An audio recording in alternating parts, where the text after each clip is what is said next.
चलतु बनवा ए सिंह बनवा मुझे सब करवा सब काटी नहीं मसला बाटी देती जीरा सोरिष अदा रसुण सिंह करने सारू आलू ग्रीन मटर फुलकोबी देती चुली लगे कड़े बसई देती कड़े देती रिफाइन तेल से दुईटा लंका शुखला लंका पकई किसी पंचफुटण पकई रखी धोईकी रखी परिवा आड करनी 2-3 मिनट एमती कषी देती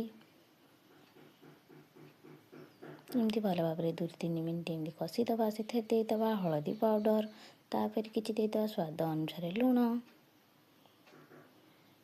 तापर 2-3 मिनट आम एमती कषी नवा जमती कि परिवार पानी सब बाहरी जाइथिबो। एबे हमर परिवार सब पानी बाहर जाइछि सेतरे किछि पटा जाइथिबा सोरिष मसला मध्य दबा और 10-15 मिनट आम भल भाव कषी नवा।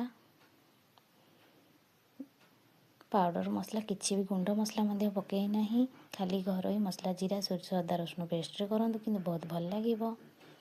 देखो परिवार ए पूरा पानी परफेक्ट भाव में छाड़ी जाइए थाली घूरे देखा पुणी थे केमती अच्छी आम राईटा देखो पूरा परफेक्ट भाव में राईटार पानी छाड़ी जाइए।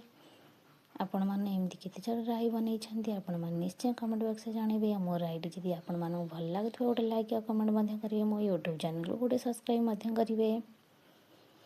ता संगे दे देथबा अल्प टिके पानी कहीं परिवाटा टिके कषी देथिले जो सीझी जाइथिला परिवार जो पानी बाहर जाए ना से टिके सीझी जाइथिला सेथिपई आउ टिके अल्प टिके पानी देता घोरै देथिले घोरै काढला पर देखंतु एबे हमर राई हो जाइछि प्रस्तुत। तापर कोरा नड़िया मध्य टिके पकई दबा कोरा नड़िया पकई देथिले एथरे बहुत टेस्ट लगता है। देखंतु आमे भी कोरा नड़िया एथरे ऐड करनबा कोरा नड़िया टी पकई देथिले तरकारीटा टिके बहुत भल लागि थाए। एमती राई केते जन किए नड़िया पकई खाई निश्चय टे कमेंट करेंगे।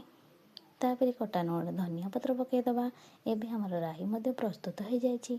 आमती राई केते जन खाई निश्चय मत कमेंट कर कहे आमती थे बन खातु केमती लगुच कहे मत कमेंट रे।